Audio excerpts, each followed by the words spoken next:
Hi guys, welcome to Basement Supercar Build, the channel where we see if an average guy like me can design and build his own mid-engine car.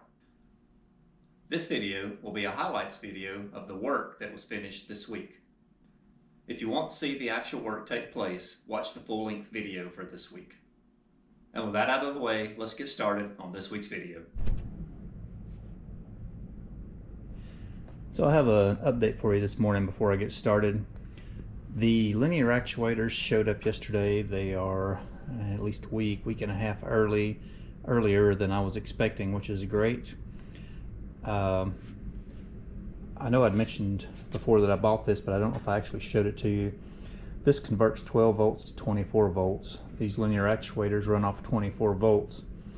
And I went to a 24 volt one because the speed is faster and they are stronger. Now there's two good points to this actuator and one that I'm gonna have to work around a little, but I don't think it's an issue. The two good points are it is incredibly quiet, which I wasn't expecting, and it is incredibly strong, which I was expecting because of the gear ratio. The only downside is this motor is a little larger than I was visualizing, although it did have dimensions on the web page I ordered from. Good looking actuator, I'm happy with it. And we'll have to make a circuit to wire up this 24 volt power supply, and this has internal limit switches. I will definitely use one of them, but I may have to make an external limit switch for when the door opens. I'm not sure I'm going to use the full travel on this just yet. A couple of other things. I made a couple of purchases yesterday. I was going to borrow a tubing roller from work, but the one at work is a lot more expensive and does a larger range of tubing, I guess, but the base is twice as wide, and the width of that base determines how much drop or dead space you get on the end of the tube, how much isn't bent. So I decided to buy this cheap Harbor Freight one because it only has about 6 inches on the end of the tube that doesn't get bent. And the less waste is something that I needed. It's a little easier to calculate and figure how long and where to place my arcs this way. So I just unboxed this and set it up. I'm ready to roll some tubing and try to put some arcs in it. The arcs I'm doing are very gradual anyway. They're not extreme, so I'm hoping they're easy to roll, but we'll find out soon. And another thing, instead of buying the expensive tubing bender, I decided to pick up this pipe bender. I know a lot of people have no luck bending tubing with these at all, but I picked this up dirt cheap, and I've watched videos online of how to modify these to bend tubing successfully, and my thoughts are I'm going to go ahead and roll all of my arcs with a tubing roller, and then I'm going to try to bend one tube with this. The reason I wanted to try this first is because I'm going to put sand in the tubes to help them keep from kinking and compressing, and all of my bends are 45 degrees or less. They're somewhere between 42 and 45 degrees, so I'm not actually bending these tubes very far. And I've seen some success on some YouTube videos doing it this way, and I thought I would give it a shot myself. Worst case is I ruin one tube on one bend and I go ahead and order an expensive bender and finish the rest of them, or the first one is successful and I continue and do all 5 bends. But wanted to give it a shot since I'm only doing 45 degree bends. It increases my chances of being successful, and I thought it would be worth a shot. But that's where we're at this morning, and let's go ahead and get started trying to roll some arcs in these tubes. Well, yesterday I started off by bending arcs on 2 tubes to shape, or to form the rear roll bar to match the roof line. And those 2 arcs turned out pretty good. Not perfect, but close enough I was going to use them. This is one of the tubes with the arcs on it. You can kind of see the gradual arc. And once I had those 2 tubes formed, I tried to bend a 45 degree angle on one of them using the pipe bender, and the 2 different theories or methods shown on YouTube how to bend tubing successfully with a pipe bender, and neither one worked. They were massive failures. This is the first one I tried to bend, and you can see how it crushed and kinked the tubing really bad, even though this tube is filled with sand and packed and has plugs in both ends. It was a massive failure, so I tried again this morning with the second method, which was using an undersized die and letting it just ride on the edge of the tube and not trying to push it from the bottom, and it failed also. This is what it looks like. So massive failure on both of those. Ruined an entire day's work and a $100 piece of tubing.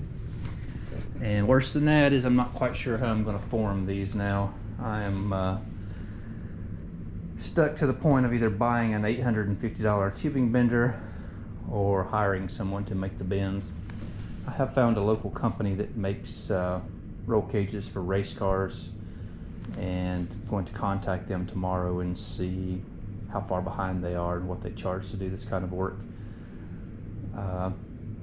If I have to pay $850 worth of labor, I might as well just buy a bender, but if it's half that, I'll take it to them and let them do it since they're the professionals. But for now, I'm stopping on the roll cage, and I don't have many things I can do today, but one thing I can, and I want to go ahead and try, I guess, is these two linear actuators. I want to try to mount one in the passenger's door and come up with just a preliminary mounting bracket for today, just to test this and see how easy it lifts the door and the time it takes to lift and close the door. The mounting attach point's a little larger and different here on this end, so I may have to come up with a different mounting bracket on the door hinge itself. And then I've got to figure out if I'm going to run these with the motors facing up, trying to get them hidden up underneath the bottom of the dash, or facing down and hide it in a little recessed well in the floor pan. But one of those two. But let's get started working on that today and see how far we get and see what it looks like. Well, this week didn't go quite as planned. I started off this week thinking that I would be working on roll cage, finishing the roll cage up, or at least getting to a good point on the roll cage. And after I tried to bend the tubes and was unsuccessful, I decided to take them to a local race shop to have them bent.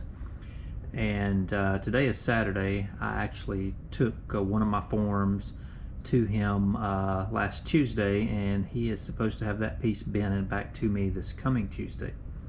And once I test fit that and see that he's able to bend this tube to my pattern successfully and I'm happy with his work, then I'm going to take him the other two forms for the on each side of the doors, like the A-pillars, and have him bend those two also.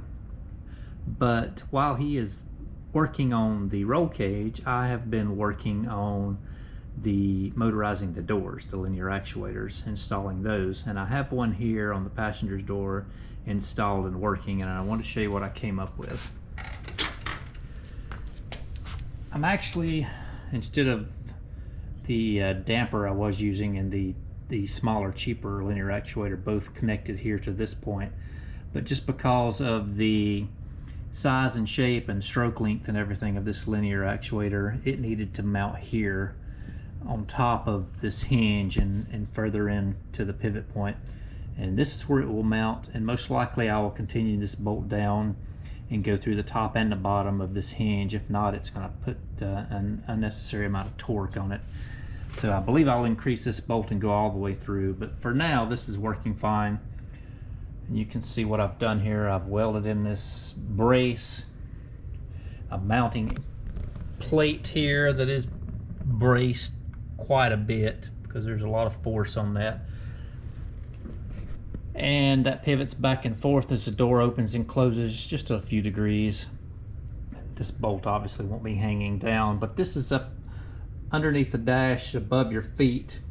Your feet are below this when they slide in and out. There's plenty of access room here. So don't see any issues with this. This motor is very quiet. This door raises and lowers. And although it is not perfect yet, it's pretty close. The only issue I have is the pin is not wanting to ride in this track successfully every time. Sometimes it rides on the front and jumps in the track. I need to weld another piece of metal here as a guide for this pin to engage with earlier before it gets down into the locking part and cinches in. But I'll add that soon.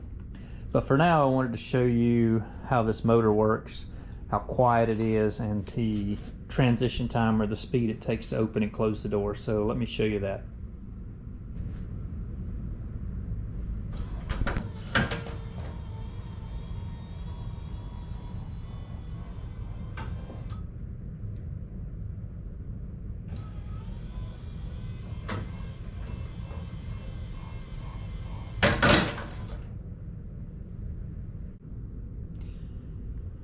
Well, that's what it looks like opening and closing. It's fairly quiet, and it is about 4 seconds transition time, which I can live with that. That's not too bad. And I guess that's gonna about do it for this week. And next week we'll be back finishing up motorizing the other door and starting on the installing of the actual roll cage. But I will see you guys again in 1 week.